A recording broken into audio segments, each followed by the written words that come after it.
ಇವರಿಗೆ ಪವಾಡ ಹೇಗಾಗಿದೆ ಅಂತ ಆ ಪವಾಡ ಹಂಚ್ಕೊಂತಾರೆ. ನಿಮ್ಗೆ ಏನು ಪವಾಡ ಇರ್ತಾರೆ ರಾಯರ ಬಗ್ಗೆ ತಿಳಿಸ್ಕೊಟ್ಟಿದ್ದೀನಿ ಪೂಜೆ ಮಾಡೋದು ಎಲ್ಲ ಹೇಳಿರ್ತಾರೆ.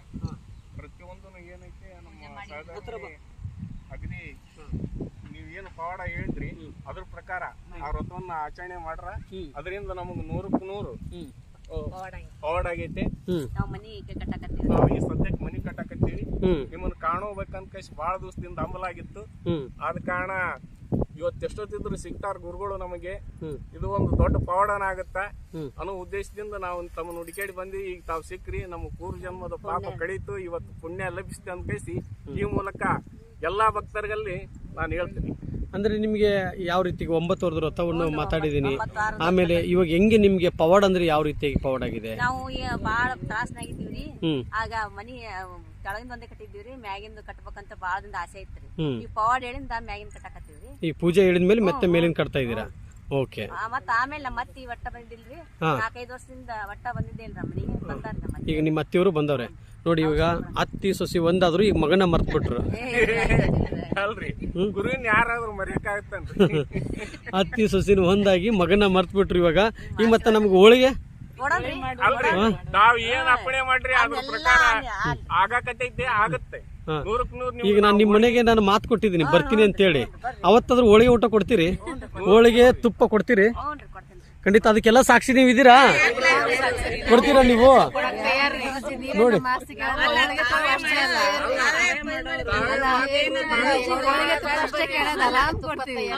ಕೆರೆ ನೀರನ್ನು ಕೆರೆಗೆ ಚೆಲ್ಲಿ ಮಗನ ತರನ ನಮಗೂ. ನಾವು ಎಲ್ರು ಬರ್ರಿ. ಆಯ್ತು. ನಿಮ್ದು ಯಾವ ಊರು ಅಂತ ಹೇಳಿದ್ರಿ? ವಿಜಯಪುರ ಡಿಸ್ಟಿಕ್ ರೀ, ಮುದ್ದೇಬಿಹಾಳ ತಾಲೂಕು, ನಲವತ್ತೋಡು. ಓಕೆ ಓಕೆ ಆಯ್ತು. ಹಾಗಾದ್ರೆ ನೀವು ಎಲ್ಲರೂ ಸಾಕ್ಷಿ ಇರ್ತೀರಾ? ಆಯ್ತಾ? ನನ್ಗೆ ಹೋಳಿಗೆ ತುಪ್ಪ ಕೊಡ್ಲಿಲ್ಲ ಅಂದ್ರ ಎಕ್ಸ್ಟ್ರಾ ನೀವು ಕೊಡ್ಬೇಕಾಗತ್ತಾ? ಅವ್ರು 2 ಹೋಳಿಗೆ ಅಪ್ಪಣೆ ಆಗಿಂದ ಮಾಡ್ಬೇಕದು. ಅವ್ರ ಸೇವಾ ಭಾಗ್ಯ ನಮಗ್ ಸಿಕ್ಕೈತಿ. ನೀವು ಮಾಡ್ರಿ, ಅವ್ರ ಸೇವಾ ಭಾಗ್ಯ ನಮಗ್ ಸಿಕ್ಕೈತಿ. ಅದು ನಮ್ ದೊಡ್ಡ ಪುಣ್ಯ. ಬಾ ಈ ಕಡೆ ಬಾ, ಅಲ್ಲಿ ಖಂಡಿತ. ಯಾಕಂದ್ರೆ ಇಲ್ಲಿ ನಾನು ಎಲ್ಲ ವಿಡಿಯೋದಲ್ಲಿ ಹೇಳ್ತಾ ಇರ್ತೀನಿ, ಎಲ್ಲ ಜನಗಳು ಪವಾಡ ಆಯ್ತು ಅಂತಂದು ಇವತ್ತು ಪ್ರತಿಯೊಂದೊಂದು ಮೂಲೆಯಿಂದ ಹುಡುಕೊಂಡು ಬರ್ತಾ ಇದ್ದಾರೆ. ಇಡೀ ಕರ್ನಾಟಕ, ಆಂಧ್ರ, ತಮಿಳುನಾಡು ಎಲ್ಲ ಕಡೆಯಿಂದನೂ ಬರ್ತಾ ಇದ್ದಾರೆ. ಖಂಡಿತ ನನಗೆ ಇದು ರಾಘವೇಂದ್ರ ಸ್ವಾಮಿಯವ್ರ ಬಗ್ಗೆ ಹೇಳ್ಬೇಕಂದ್ರೆ ಇನ್ನೂ ಈ ದಿನವೇ ಸಾಲಲ್ಲ ನನಗೆ. ಆ್ಯಕ್ಚುಲಿ ಏನ್ರಿ ಎಷ್ಟು ಪವಾಡಗಳಾಗ್ತಾ ಇದೆ. ಕ್ಯಾನ್ಸರ್ 4ನೇ ಸ್ಟೇಜ್ ಕ್ಯಾನ್ಸರ್ ಇದ್ದವ್ರಿಗೆ ಇವತ್ತು ಮುಕ್ತಿಯಾಗಿದೆ. ಬ್ರೈನ್ ಟ್ಯೂಮರ್ ಇತ್ತು, ಮುಕ್ತಿ ಆಯಿತು. ಹೊಟ್ಟೆಯಲ್ಲಿ ಗಡ್ಡೆ ಇತ್ತು, ಕರಗೋಯ್ತು. ಯಾವುದು ವ್ರತ ಪೂಜಾ? ಭಗವಂತ ಏನು ಕೇಳ್ತಾರೆ? ನಿಮ್ಮ ಹತ್ರ ದುಡ್ಡು ಕೇಳ್ತಾರೆ ಏನು? ನಾ ದುಡ್ಡು ಕೊಟ್ಟರೆ ನಿಮ್ಗೆ ಅನುಗ್ರಹ ಮಾಡ್ತೀನಿ ಅಂತ ಯಾವತ್ತಾದ್ರೂ ಹೇಳಿದಾರೇನು? ಭಕ್ತಿಯಿಂದ ನನಗೆ ಪೂಜೆ ಮಾಡಿರಿ. ಆ ಪೂಜೆದ ವಿಧಾನ ಎಷ್ಟು ಗಂಟೆಗೆ ಪೂಜೆ ಮಾಡಬೇಕು, ಎಷ್ಟು ದೀಪ ಹಚ್ಚಬೇಕು ಅನ್ನೋದು ತಿಳಿಸ್ಕೊಡ್ತಾ ಇದ್ದೀನಿ. ಅದನ್ನು ಬಿಟ್ಟು ಬೇರೆ ಏನು ಹೇಳ್ತಾ ಇಲ್ಲ. ಇವತ್ತು ಇಡೀ ಕರ್ನಾಟಕ ಇವತ್ತು ಎಷ್ಟೆಷ್ಟು ನಾನು ಉಡುಪಿ ಮಠದಿಂದ ಇಲ್ಲಿವರೆಗೂ ಬಂದೆ. 32 ದಿವಸ ಇತ್ತು ಜನಸಾಗರ. ದಿನ ದಾಸೋಹ. ನನ್ನ ಜೊತೆ ಯಾರ್ಯಾರು ಬರ್ತಾರೆ ಎಲ್ಲರಿಗೂ ಊಟ. ನೋಡಿ ಇವರೆಲ್ಲ ಯಾರಂತ ಗೊತ್ತಿಲ್ಲ. ಈ ಅಮ್ಮನಿಗೂ ಪವಾಡ ಆಗಿದೆ. ಇಲ್ರಿ, ಎಲ್ಲರೂ ಪ್ರತಿಯೊಬ್ಬರಿಗೂ ಪವಾಡ ಆಗಿದೆ. ಅಲ್ಲ, ತಮ್ಮ ಆಶೀರ್ವಾದನ ಹಂಗೈತಿ. ತಮ್ಮನ್ ಅಲ್ರಿ, ತಮ್ಮ ಧ್ವನಿ ಕೇಳೋದ ಪವಾಡ, ತಮ್ಮ ಕಾಣೋದ್ ದೊಡ್ಡ ಪವಾಡ. ಅವತ್ತು ಮನಸ್ಸಿಗೆ ನಾನು ಸ್ವರ್ಗ ಸಿಕ್ತಪ್ಪ ನನಗಲ್ಲ. ಇಲ್ಲ, ಜನಗಳಿದ್ದಾಗ ಸೈಲೆಂಟ್ ಹಂಗಾಗಿ ರಿಸೀವ್ ಮಾಡಿ. ಬೆಳಗಿನ ಜಾವ ಇರ್ಲಿ. ನೀನು ಇಲ್ಲಿವರೆಗೂ ನಾನು ಹುಡುಕೊಂಡು ಬಂದಿದ್ದೆ ಅಂದ್ರ ನಿನಗೆ ಪವಾಡ ಆಗೋರು ನಾನು ಕೈ ಬಿಡಲ್ಲ. ಪವಾಡ ಆಗೋರು ನಾನು ಕೈ ಬಿಡಲ್ಲ. ಆಯ್ತಾ? ನನಗೆ ತಂದೆ ತಾಯಿಂದ್ರು ಇಲ್ಲ ಅಂತ ಕೊರಗಿತ್ತು. ಇವತ್ತು ನನ್ನ ತಂದೆ ತಾಯಿಂದ್ರ ರೂಪದಲ್ಲಿ ನೀವು ಬಂದಿದ್ದೀರ. ನನಗೆ ನೀವೇ ನನ್ನ ತಾಯಿಂದಿರು. ಕಣ್ಣೀರು ಒರೆಸುವಷ್ಟು ಶಕ್ತಿ ಆ ಭಗವಂತ ನನ್ನಲ್ಲಿ ಕೊಟ್ಟಿದ್ದಾನೆ. ನನಗೆ ಒಂದು ತಾಯಿ ಸತ್ತು ಹೋದ್ಲು. ಒಂದು ತಾಯಿ ಸತ್ತು ಹೋದ್ರೆ ನನ್ನ ತಾಯಿ ಬೇರೆ ಎಲ್ಲಿ ಇಲ್ಲ, ಸ್ವರ್ಗದಲ್ಲಿ ಹೋಗಿದ್ದಾಳೆ. ಮಗನೇ, ನಾನು ನಿನ್ನದ ಕರ್ತವ್ಯವನ್ನು ನೋಡ್ತಾ ಇದ್ದೀನಿ. ನೀನು ಲಕ್ಷಾಂತರ ಜನ ತಾಯಿಂದ್ರ ಕಣ್ಣೀರು ಒರೆಸ್ತಾ ಇದೆಯಾ ನೀನು. ನನಗೆ ಬಹಳ ಹೆಮ್ಮೆ ಆಗ್ತಾ ಇದೆ. ನನ್ನನ್ನು ಭಗವಂತ ಮತ್ತೆ ಮಗುವಾಗಿ ಜನಿಸ್ತಾರೆ. ಇನ್ನೂ ಒಂದು ಸ್ವಲ್ಪ ದಿವಸ ನಾನು ನಿನ್ನ ಈ ಜನಸೇವೆ ಮಾಡ್ತಾ ಇರೋದನ್ನು ನಾನು ಕಣ್ತುಂಬ ನಾನು ನೋಡಬೇಕು ಅಂತೇಳಿ ಸ್ವರ್ಗದಲ್ಲಿ ಕೂತ್ಕೊಂಡಿದ್ದಾಳೆ ನನ್ನ ತಾಯಿ. ಅದಕ್ಕೋಸ್ಕರ ಚಿಂತಿಸೋದು ಬೇಡ. ಆಯ್ತು, ಯೋಚನೆ ಮಾಡಬೇಡಿ. ನಾನು ಬಂದಿದ್ದೀನಿ ಇವತ್ತು. ಈ ಮಗನ ಹುಡುಕೊಂಡು ಇಲ್ಲಿವರೆಗೂ ಬಂದಿದ್ದೀರಾ? ಅನ್ಕೊಂಡಿದ್ರ ನೀವು ಈ ಹೊಲದಲ್ಲಿ ಕುತ್ಕೊಂಡು ಊಟ ಮಾಡ್ತೀನಿ ಅಂತ ಅನ್ಕೊಂಡಿದ್ರಾ? ಆದ್ರೆ ನಿಮ್ಮದು ಪವಾಡ ಆಗತ್ತ ಗೊತ್ತಿತ್ತು. ನನಗೆ ಗೊತ್ತಾ, ಇಲ್ಲಿ ನಾನು ರಾಯರ್ ಅಲ್ಲ, ನಾನು ದೇವರು ಅಲ್ಲ, ಗುರುಗಳಲ್ಲ. ಭಗವಂತನ ಪಾದ ಹಿಡಿದವ್ರಿಗೆ ಎಲ್ಲರಿಗೂ ಪವಾಡ ಆಗೋರ್ಗು ನಾನು ಬಿಡಲ್ಲ. ಸತ್ಯ. ರಾಘವೇಂದ್ರ ಸ್ವಾಮಿಯವರ ಪಾದವನ್ನು ಹಿಡಿದಿದ್ದಕ್ಕೆ ಇಷ್ಟೊಂದು ಪವಾಡ ಆಯ್ತು. 15,000 ಜನಕ್ಕೆ 9, 10, 11 ತಿಂಗಳಲ್ಲಿ 15,000 ಜನಕ್ಕೆ ಪವಾಡ ಆಯ್ತು. ಆದ್ರೆ ಇವತ್ತು ರಾಮನ ಹೊತ್ಕೊಂಡು ಮೆರವಣಿಗೆ ಮಾಡ್ಕೊಂಡು ಹೋಗ್ತಾ ಇದ್ದೀನಿ. ಇವತ್ತು ಎಷ್ಟು ಪವಾಡ ಆಗ್ಬಹುದು? ಇವತ್ತು ಮಗಳು ಮೊಮ್ಮಗಳು ಸತ್ತೇ ಹೋಗ್ಬೇಕು. ಇವತ್ತು ಗಾಡಿ ಟೈರ್ ಮೇಲೆ ಹತ್ತಿ ಹೋಗ್ಬೇಕು. ಕಣ್ಣು ಮುಂದೆ ಆ ಎಮ್ಮ ಕಾಲು ಮುರಿದು ಇದು ಎಲ್ಲ ಫೋಲ್ಡ್ ಆಗ್ಬಿಟ್ಟೈತಿ. ಕಾಲು ಎದ್ದು ನಿಂತ್ಕೊಂಡ್ಲ ಎಮ್ಮ.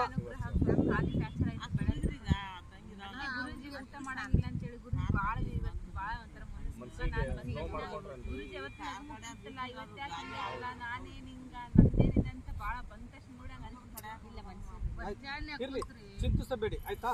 ಪೂಜ್ಯಾಯ ರಾಘವೇಂದ್ರಾಯ ಸತ್ಯ ಧರ್ಮ ರಥಾಯ ಚ ಭಜತಾಂ ಕಲ್ಪವೃಕ್ಷಾಯ ನಮತಾಂ ಕಾಮಧೇನುವೆ. ರಾಯರಿದ್ದಾರೆ, ಜೈ ಶ್ರೀರಾಮ್, ಜೈ ಜೈ ಶ್ರೀರಾಮ್. ನೀವು ಯಾರು ಹುಡುಕುವಂತ ಅವಶ್ಯಕತೆ ಇಲ್ಲ. ಇನ್ನು ಗುಲ್ಬರ್ಗದಲ್ಲಿ ಮಠ ಕಟ್ತಾ ಇದ್ದೀನಿ ನಾನು, ದೊಡ್ಡದಾಗಿ ಮಠ ಕಟ್ತಾ ಇದ್ದೀನಿ. ನೀವು ಒಳಗಡೆ ಎಂಟ್ರಿ ಆದ್ರೆ ಸಾಕು, ವಾಪಸ್ ಹಿಂತಿರುಗಿ ಬರಕ್ಕೆ ಮನಸ್ಸು ಬರಲ್ಲ. ಮಗನ್ ನೋಡಿದ್ರೆ ಇಷ್ಟು ಖುಷಿ, ಮಠದ ಒಳಗಡೆ ಬಂದ್ರೆ ಎಷ್ಟು ಖುಷಿ ಆಗ್ಬೋದು. ಎಲ್ಲಾ ಕಡೆ ಗ್ರೀನ್ ಪಾರ್ಕ್, ಕುತ್ಕೊಳ್ಳಕ್ಕೆ AC ಎಲ್ಲ ನಿಮಗೋಸ್ಕರ ಎಲ್ಲ. ಮತ್ತೆ ಕಲ್ಯಾಣ ಮಂಟಪ ಕಟ್ಟಿಸ್ತೀನಿ, ಮದುವೆ ಎಲ್ಲ ಫ್ರೀ ಎಲ್ಲರಿಗೂ. ಆಯ್ತಾ? ಆಯ್ತು, ಒಳ್ಳೇದಾಗಿ. ಒಂದು ಪವಾಡ ಆಗಿದೆ. ಆ ಪವಾಡ ಯಾವ ರೀತಿಯಾಗಿದೆ ಅಂತಂದ್ರೆ, ಈ ತಾಯಿ ಮತ್ತೆ ಯಜಮಾನ್ರು ನಂಬಿದ್ರು. ಬಟ್ ಇವ್ರ ಮಗಳು ಬಿಲ್ಕುಲ್ ನಂಬಲಿಲ್ಲ ಅಂತ. ಏನೋ ಅಲ್ಲ, ನಾನೇ ಇಲ್ಲಿ ಎಕ್ಸಾಮ್ ಬರ್ದವಳು, ನನಗೆ ಗ್ಯಾರಂಟಿ ಇಲ್ಲ. ನಿಮ್ಮ ಗುರೂಜಿ ಹೇಳ್ಕೊಂಡು ನೀವು ಇಷ್ಟು ಖುಷಿಯಾಗಿದ್ದೀರಲ್ಲ, ಅದು ಯಾವ ಅರ್ಥದಿಂದ ಖುಷಿಯಾಗಿದ್ದೀರಂತ ಗೊತ್ತಾಗ್ತಾ ಇಲ್ಲ. ಆದ್ರೆ ನಾನು ರ್ಯಾಂಕ್ ಸ್ಟೂಡೆಂಟ. ಏನದು ಇದು? Rank student. ಯಾವುದು seat? MBBS seat. MBBS seat ಸಿಗಲ್ಲ ಅಂತ. ನಾವು MBBS ಸೀಟು ಸತ್ರಾಂಗಲ ನಂದು. ನಾವು ಈಗ 70,000 ಜನ 477 ಮಾರ್ಕ್ಸ್ ಮಾಡ್ಯಾರ. ಯಾವ ಲೆಕ್ಕದ ಮ್ಯಾಗ ನನಗೆ MBBS ಸೀಟ್ ಸಿಕ್ತಂತ ನೀವು ಹೇಳ್ತೀರಿ. ನೀವೇನು ಸೀಟ್ ಸಿಕ್ಕೋರು ಖುಷಿ ಆದಷ್ಟು ಖುಷಿ ಆಗ್ಬಿಟ್ರಲ್ಲ, ನಿಮ್ದೇನು ಅರ್ಥ ಆಗೋಲ್ತ ಅಂದ್ಲು ಗುರುಜಿ ನಮ್ಮ ಮಗಳು. ನಾವೇನಂದ್ವಿ, ಆಯ್ತಮ್ಮ ನಮ್ದು ಏನು ಪವಾಡ ಅಂಬೋದು ಗುರುಜಿದು, ಸೀಟ್ ಆದ್ಮೇಲೆ ಹೇಳ್ತೀವಿ ಅಂತ ಅಂದ್ವಿ ಗುರುಜಿ. ಫಸ್ಟ್ ರೌಂಡ್ ಆಗ್ಲಿಲ್ಲ ಗುರುಜಿ. ಸೆಕೆಂಡ್ ರೌಂಡ್ಗೆ ಮಂಗಳೂರು ಸೆಲೆಕ್ಷನ್ ಆಗಿಬಿಡ್ತೀನಿ ಕಾಲೇಜು. ಅವಾಗ ಮಗಳು ಏನು ಮಾತಾಡಲಿಲ್ಲ ಗುರುಜಿ, ಸುಮ್ಮನೆ ಆಗ್ಬಿಟ್ಲ. ಏನಮ್ಮ ಮತ್ತೆ ಏನು ಹೇಳಿದ್ರೆ ಆಗದೇ ಇಲ್ಲ. ಇಷ್ಟು ನನ್ನ ಫಸ್ಟ್ ಅಟೆಂಪ್ಟ್ 582 ಆದಾಗೆ ಆಗಿಲ್ಲ. 480 ಹೆಂಗಾಗ್ತದೆ? 70,000 ಜನ ಪಾಸ್ ಆದಾರ. ನನ್ನ ಸ್ಕೋರ್ ಮಾಡಿದವರು ಜಗ್ಗಿ ಜನ 10,000 ಸೀಟ್ ಜಾಸ್ತಿ ಮಾಡಿದ್ರು ಆಗ್ತಲ್ಲ. ಬರೋ 700 ಸೀಟ್ ಜಾಸ್ತಿ ಮಾಡಿದ್ರೆ ಹೆಂಗಾಗ್ತದೆ ಅಂತ ಅನ್ಕೊಂಡ್ರಿ ನೀವು. ಆಗಂಗಿಲ್ಲ ಬಿಡಮ್ಮ, ಸುಮ್ಮನೆ ಆಗಿಲ್ಲ ಆ ಸೀಟ್ಗಂತ್ರಿ. ನಾನು ಯಾವ್ದೋ ನನ್ನ ಹಣೆ ಬರ ಇಷ್ಟೇ, ಇಂಜಿನಿಯರೇ ಹೋಗ್ಬಿಡ್ತೀನಿ ಬಿಡು, ನಂಗೆ ಇರೋದಿಷ್ಟೇ ಅಂತೇಳಿ ಆಕೆ ಹೇಳಿದ್ಲು ಗುರುಗಳೇ. ಇಲ್ಲ ಫೋನ್ ಗುರುಜಿ ಇವತ್ತು ಸಿಕ್ಕಾರ ಅಂದ್ರೆ ನಮಗೆ ಒಂದೇನ ಪೂರ್ವಜನ್ಮದ ಪುಣ್ಯ ಕರ್ಮಫಲ ಕಳೆದ ವರ್ಷ ಏನೋ ಆತಿದ್ದಿಲ್ಲ ನಿಂದು. ಗುರುಜಿ ಮಾತಾಡಿದ್ವಿ ಸೀಟ್ ಆಗ್ತದೆ ಅಂತ ಹೇಳಿದ್ರು ಗುರು. ಆಗ್ತದಮ್ಮ, ನೀನ್ ಅನ್ಕೊಂಡಿದ್ ಕಾಲೇಜ್ ನೀವ್ ಹೇಳಿದ್ರಿ ಗುರುಗಳು, ಚಿಂತೆ ಮಾಡೋದ್ ಮಗಳೇ, ನೀನ್ ಅನ್ಕೊಂಡಿದ್ ಕಾಲೇಜ್ ಸೀಟ್ ಸಿಗ್ತತೆ, ನಿಮ್ಗೆ ಒಳ್ಳೆ ಪೇಮೆಂಟ್ ಸಿಗ್ತತೆ, ಸಂಬಳ ಕೊಡ್ಬೇಕು ಅಂತ ಹೇಳಿ ತಿಂಗಳು ಪೇಮೆಂಟ್ ಬರ್ತಾ ಇಲ್ಲ ಹಂಗ ಅಂದ್ಬಿಡ್ತಾರಲ್ಲ. ಒಂದ್ ತಿಂಗಳು ಪೇಮೆಂಟ್ ಊಟ ಮಾಡ್ಸು ಅಂತಂದಿರ್ತೀನಿ. ಖುಷಿ ಗುರುಜಿ. ಅಲ್ಲ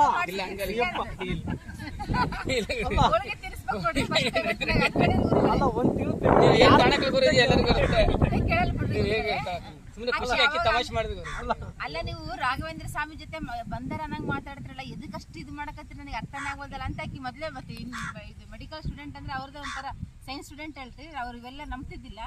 ನಿಮ್ದು ಯಾವಾಗ ಅದು ಸೀಟ್ ಅಲರ್ಟ್ ಆಯ್ತು, ನಿಮ್ಮ ಮಂಗ್ಳೂರ್ ಬಂತು, ಇವಾಗ ನಿಮ್ ಗುರುಜಿ ನಂಬ್ತಿಯಲ್ಲ, ಏನೋ ನಿಮ್ಮ ಮಂಗ್ಳೂರ್ ಇಷ್ಟಿಲ್ಲ, ಮಂಗ್ಳೂರಿಗೆ ಹೋಗಲ್ಲ, ನೀವು ಬೆಂಗ್ಳೂರಿಗೆ ಬರಂಗನ ಮಾಡ್ತಾರ ನಿಮ್ ಗುರುಜಿ ಅಂದ್ಲ.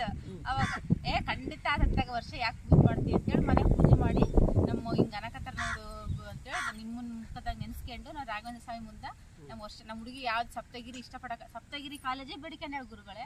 ಅದೇ ಕಾಲೇಜೇ ಆಯ್ತು ನೋಡ್ರಿ. ಆಕಿ ಇಷ್ಟಪಟ್ಟಿನ ಕಾಲೇಜ್ ಗೌರ್ಮೆಂಟ್ ಸೀಟ್ ಬಂದ್ರೆ ಗೌರ್ಮೆಂಟ್ ಕಾಲೇಜ್ ಆಯ್ತು. ಯಾದಗಿರಿ ಆಯ್ತು, ಹೋಗ್ಲಿಲ್ಲ, ಬೀದರ್ ಹೋಗ್ಲಿಲ್ಲ, ಗೌರ್ಮೆಂಟ್ ಆದ್ರೆ ಇಲ್ಲ ನನಗೆ ಬೆಂಗಳೂರು ಸಪ್ತಗಿರಿನೇ ಬೇಕು, ಅಲ್ಲಿ ಚೆನ್ನಾಗೈತೆ, ಅಲ್ಲೇ ಮಾಡ್ತೀನಿ ನಾನು ಅಂದ್ಲು. ನೋಡೋಣ ತಗೋ ವರ್ಷ ನೀನು ಅನ್ಕೊಂಡಿದ್ದಂಗೆ ಸಿಕ್ಕಿದ್ದೆ ಪುಣ್ಯ ಯಾವ್ದು ಸಿಕ್ಕಿದ್ದು ಹೋಗ್ಬೇಕಮ್ಮ ಅಂತ ನಾವು ರಮ್ಸಕತ್ವಿ. ಇಲ್ಲ ನನಗೆ ಸಪ್ತಗಿರಿ ಸಿಕ್ತತೆ ನೋಡ್ ಮತ್ತೆ ಹಂಗಾರೆ ಅದನ್ನ ಅವಾಗ ನಿನ್ನ ಸಂಪೂರ್ಣವಾಗಿ ಇದು ಮಾಡ್ತೀನಿ ಅಂದ್ಲು. ಆಯ್ತು ಬಿಡ್ರಿ ಅಂದ್ರೆ ಸಪ್ತಗಿರಿ ಸೆಕೆಂಡ್ ರೌಂಡಿಗೆ ಸಪ್ತಗಿರಿ ಅಂತ ಬಂದ್ಬಿಡ್ತೀರಿ. ಅವಾಗ ಗುರುಜಿ ಅಂತ ನಂಬಿ ಇವಾಗ ನಿನ್ನೆ ರಾತ್ರಿ ಫೋನ್ ಮಾಡಿದ್ರೆ ಗುರುಜಿ ಕೊಡ್ರಿ, ಮತ್ತೆ ನಾನು ಹೋಗಿ ಮಾತಾಡ್ತೀನಿ 4 ಗಂಟೆ ಆದ್ಮೇಲೆ ಕೊಡ್ರಿ ಕ್ಲಾಸ್ ಇರ್ತೈತೆ. 4 ಗಂಟೆ ಆದ್ಮೇಲೆ ಆದ್ರೆ ಗುರುಜಿ ತಾಗ ಮಾತಾಡ್ತೀನಿ, ನಾನು ಹೇಳ್ಕೊಂತೀನಿ ಗುರುಜಿ ತಾಗ ನನ್ನ ಭಾವನೆ ಅಂತ ಹೇಳಿದ್ರು. ಇಲ್ಲಿ ಪವಾಡ ಯಾವ ರೀತಿಯಾಗಿ ಪವಾಡ ಅಂದ್ರೆ, ಮತ್ತೆ ತಪ್ಪಾಗಿ ತಿಳ್ಕೊಬೇಡಿ, ನಾನು ಯಾರ ಹತ್ರ ದುಡ್ಡು ಕೇಳಿಲ್ಲ. ಇಲ್ಲ ಇವ್ರು ಗುರುಗಳೇ, ಸ್ವಲ್ಪ first ತಪ್ಪು payment ಹೇಳ್ಬಿಟ್ರು. ಒಳಗೆ ತಿನ್ನಿಸ್ರಿ ಅಂತ ಹೇಳಿದ್ರಿ. ಫಸ್ಟ್ ಪೇಮೆಂಟ್ ಅಲ್ಲಿ ನನಗೆ ಒಂದೊತ್ತು ಊಟ ಮಾಡಿಸ್ತೀಯಾ ಅಂತ ಕೇಳೋದು ನಾನು ಕೇಳೋದು ಗುರುಗಳೇ, ಅದು ಕೇಳ್ಬೇಕಾದ್ರ ಅದ್ರಲ್ಲಿ ಏನ್ ಹೇಳಿದೀನಿ ಅಂತ ಗೊತ್ತಾಗ್ಬಿಡುತ್ತೆ. ಫಸ್ಟ್ ಪೇಮೆಂಟ್ ಅಲ್ಲಿ ನನಗೆ ಊಟ ಮಾಡಿಸ್ತೀಯಮ್ಮ ಅಂತ ಕೇಳಿರ್ತೀನಿ. ಅಲ್ಲ ಗುರುಗಳ ಪೇಮೆಂಟ್ ಅಂತಾರ ನಿನ್ನ 5 ವರ್ಷ MBBS ಓದ್ಬೇಕಾರ ಅಂದ 5 ವರ್ಷ ಓದ್ MBBS ಮಾಡ್ತಿಲ್ಲ ಅವಾಗ ತಿನ್ಸ್ಕೊಂತ ಕೇಳಂದೆ ನಾನು. ನಾನು ಅದೇ ಹೇಳ್ತಾ ಇರೋದು, ಇವಾಗಲ್ಲ ಇವಾಗ ಕಲ್ತು ನಾಳೆ ನಿನಗೆ ಪೇಮೆಂಟ್ ಇದು ಕೆಲಸ ಸಿಗುತ್ತಲ್ಲ ಅವಾಗ ಫಸ್ಟ್ ಪೇಮೆಂಟ್ ನೆನಪಿಟ್ಕೋ.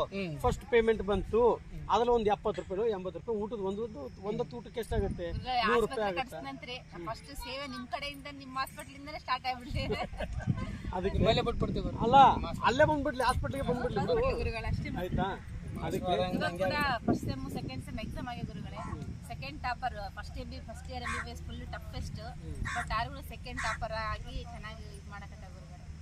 ಆಯ್ತು, ಒಳ್ಳೇದಾಗ್ಲಿ. ಎಲ್ರಿಗೂ ಹೇಳ್ತಾ ಇರೋದು ಒಂದೇ, ಸುಮಾರು ಹುಬ್ಬಳ್ಳಿ ಬೆಳಗಾವ ಎಲ್ಲಿಂದ? ಬೆಳಗಾವ್. ನಿಮ್ದು? ನಿಮ್ದು ಇಲ್ಲಿದಂತ ಹೆಂಗ್ ಗೊತ್ತಾಯ್ತು?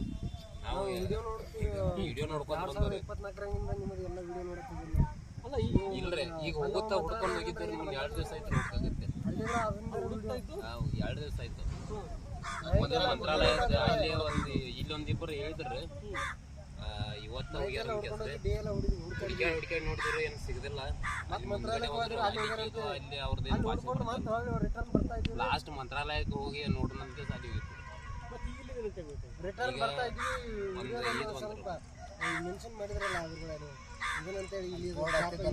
ಲೈವ್ ಲೊಕೇಶನ್ ಯೂಟ್ಯೂಬ್ ಅಲ್ಲಿ ಬಂತಾರೆ. ಯೂಟ್ಯೂಬ್ ಅಲ್ಲಿ ಒಬ್ಬರು ಹೆಸರು ಹೇಳಿದ್ರು, ಅದೇ ನೋಡ್ಕೊಂತ ಬರ್ತಾ ಇದ್ದೀವಿ. ನಿಮ್ ಗಾಡಿ ಕಾಣ್ತಿಲ್ಲ. ಅದೇ ಆಗೋದು ನಮಗೆ ಕೈಯನ್ನೇ ಕೊಟ್ಟಂತ ತಿಳ್ಕೊಂಡಿದೀವಿ ನಾವು. ಗುರುಗಳನ್ನ ಹಿಡ್ಕೊ ನಮ್ಗೆ ಹುಡುಗರು ಕೊಡ್ಲಿಲ್ಲ ಅಂತ ತಿಳ್ಕೊಂಡಿದ್ದೀವಿ. ನಿಮ್ದು ಯಾವ ಊರಲ್ಲ? ರಾಮದುರ್ಗ. ನಿಮ್ದೆಲ್ಲ ರಾಮದುರ್ಗನಾ? ಬೈಲುಂಗ್ಲನಾ? ಬೈಲೊಂಗ್ಲಿಂದ ಬಂದಿದ್ದೀರಾ ನೀವು? ಬೈಲೊಂಗ್ಲ ನಿಮ್ದೆಲ್ಲ?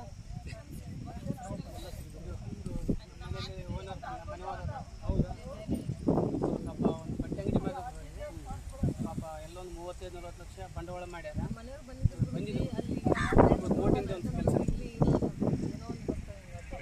ಪಾಪ ಅದಕ್ಕಾಗಿ ಕರ್ಕೊಂಡ್ಬಂದಿದ್ರು. ನಮ್ಮ ಜೊತೆಗೆ ಬಂದಿದ್ರು ಗುರುಗಳೇ. ಅದೇನು ಅರ್ಜೆಂಟ್ ಫೋನ್ ಬಂದು ಕೋಟಿಂದ ಕೆಲಸ ಹಂಗಾಗಿ ಹೋಗ್ಬಿಟ್ರು ಅಡುಗೆ ಮಾಡೋದು ಮಾಡಿ ಹೊಟ್ಟೆ ಅಂಗಡಿ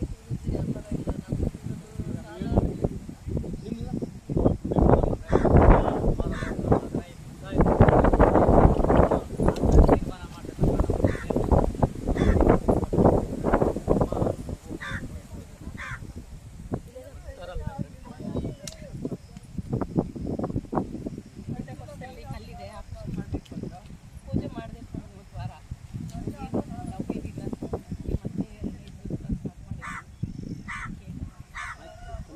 ಬಂದಿದ್ದೀರಲ್ಲ, ಈಗ ನಾನು ತೀರ್ಥ ಕೊಡ್ತೀನಿ. ಪೂಜ್ಯಾಯ ರಾಘವೇಂದ್ರಾಯ ಸತ್ಯ ಧರ್ಮರತಾಯ ಚ ಭಜತಾಂ ಕಲ್ಪವೃಕ್ಷಾಯ ನಮತಾಂ ಕಾಮಧೇನುವೆ ರಾಯರಿದ್ದಾರೆ. ಜೈ ಶ್ರೀರಾಮ್. ಜೈ ಶ್ರೀರಾಮ್.